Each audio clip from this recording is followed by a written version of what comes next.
তো guys good morning. আজকে সকাল সকাল উঠেই আমি ওয়ার্কআউট করতে শুরু করে দিয়েছি, কারণ পুজো শেষ। তারপর আমার অনেক ধকল গেছে, মানে আমরা ক্লাবিং করেছি, ঘুরতে গেছি, প্রচুর মজা করেছি সবার সাথে। তো এখন আমার টাইম হচ্ছে নিজেকে ফিট রাখা, কারণ বয়স যত বাড়বে আয়ু তত কমবে, কিন্তু আমার মোটিভেশন হচ্ছে আয়ু আমার কমুক, যাতে বয়সটা ইয়াং থাকে। তো সেই জন্য আমি একদম সকাল সকাল উঠেই ওয়ার্কআউট করতে শুরু করে দিয়েছি, সাথে ডাম্বেল। ঠিক আছে, প্যান্টটা একটু লুজ করেছি যাতে না তো না করা যায় না একদম। এখানটাকে কামড়ে দিল।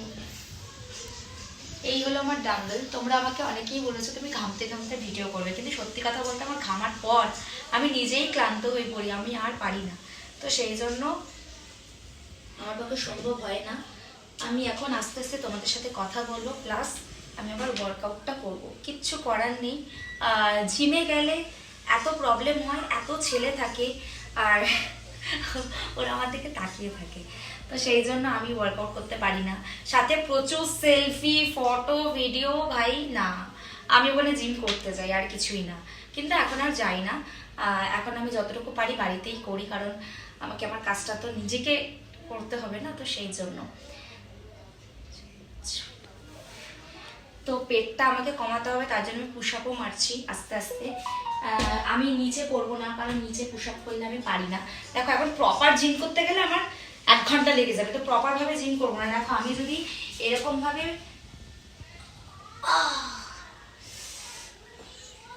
জিম করি, তাহলে তোমরাই বলো আমার পেটের চর্বি কমবে তো?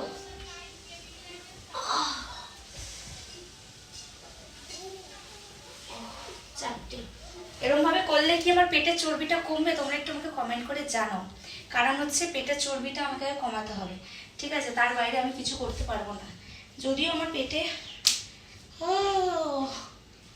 সবাই বলছে তুমি আর একটু মোটা হও, আর অনেকে বলছে তোমার এই ফিগারটা জাস্ট অসাধারণ। তো তোমরা আমাকে কমেন্ট করে বলো আমার কোন ফিগারটা বেস্ট। আমি যদি আরো মোটা হই, সত্যি কথা বলতে আমি নিচে চলতে ফিরতে পারবো না। হয়তো আমাকে দেখতে সুন্দর লাগবে, হয়তো আমাকে আরো ভালো লাগবে, কিন্তু আমি একদম আনকমফোর্টেবল।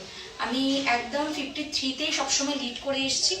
এবার 53 থেকে যদি 55 হয়েছে আমি বুঝে যাই যে গেন হয়েছে। তো আমার এই ফিগারটাই মোস্ট ইম্পর্টেন্ট, আমার ভালো লাগে সবসময়ের জন্য। তোমাদের বক্তব্যটাও আমার দরকার যে কেমন লাগছে। একটু আমি সালমান খান সেজে নিই, কালকে শাহরুখ খানের বার্থডে ছিল। আশা করি তোমরা সবাই ইনভিটেশন পেয়েছো, সবাই গেছো। তোমরা তো সবাই বড় লোক সোশ্যাল মিডিয়াতে, মানে যারা কমেন্ট করো অ্যাকচুয়ালি, আর যারা ভিডিও করে তারা সারা জীবনই করি। তো এই জন্য আমি বলতে চাই না এই বিষয়টা নিয়ে। যাই হোক, কি খাওয়া দাওয়া করলে একটু কমেন্ট করে জানিও, কারণ আমরা তো যেতে পারিনি, তাহলে আমরা জানবো। আর একটা ইম্পর্টেন্ট কথা তোমাদের সাথে শেয়ার করি, সেটা হচ্ছে যে তোমাদের সাথে আমাদের রাস্তায় দেখা হয়, সবই ঠিক আছে, ভিডিও ফটো যা তুলছো সেটা পারমিশন, বাট আমরা যেখানে খেতে যাচ্ছি, ধরো ফুটপাতে হোক বা আশেপাশে কোথাও ভিডিও করতে যাচ্ছি, সেখান থেকে লুকিয়ে তোমরা ভিডিও করছো, করে সেটা তোমরা পোস্ট করছো, এটা করো না। দেখো আমরা সাধারণ মানুষ, সবসময় 5 স্টার হোটেলে গিয়ে খাওয়া দাওয়া করবো না। আমাদের এই এরিয়া যেখানে আছে সবটাই আমাদের, মানে আমাদের মিনস হচ্ছে আমরাই তো এখানে বাস করি, আমরাই তো থাকি। তো আমরা যদি না ফুটপাথ থেকে খাওয়া দাওয়া করি, সবসময় যদি ভালো জায়গায় লিড করি, তাহলে সেই জায়গায় খাবারগুলো কে খাবে? যেরকম আমি ফুটপাথের জামাও কিনি, অনেকে বলে এটা তো সস্তার জামা। আরে ভাই, সস্তার জামা বস্তাতে থাকা ভালো। তো আমার একটা রিকোয়েস্ট, তোমরা একটু প্লিজ এটা মেনটেন করো, এটা আমার রিকোয়েস্ট। কেউ ভিডিও করো না। আর একটা রিকোয়েস্ট, যারা আমার ভিডিওগুলো তুলছো তারা কিন্তু পরে ভীষণ প্রবলেম করবে। ইউটিউবে পর্যন্ত আমার ফেসবুকে লাইভ, ইউটিউবে পোস্ট করছো, আমি সব দেখতে পাচ্ছি, বাট একটা করে যখন খাবে সব উড়ে যাবে, কিছু করতে পারবে না। ঠিক আছে, তো সেই জন্য আজকের ব্লগটা এখানেই শেষ করছি। এরপরে তোমরা কি ব্লগ দেখতে চাও আমাকে কমেন্ট করে বলো, রাত্রিবেলা চেষ্টা করবো আপলোড করার। আর এখনের জন্য টাটা বাই। সবাই আমার সব পেজগুলো ফলো করে দিও।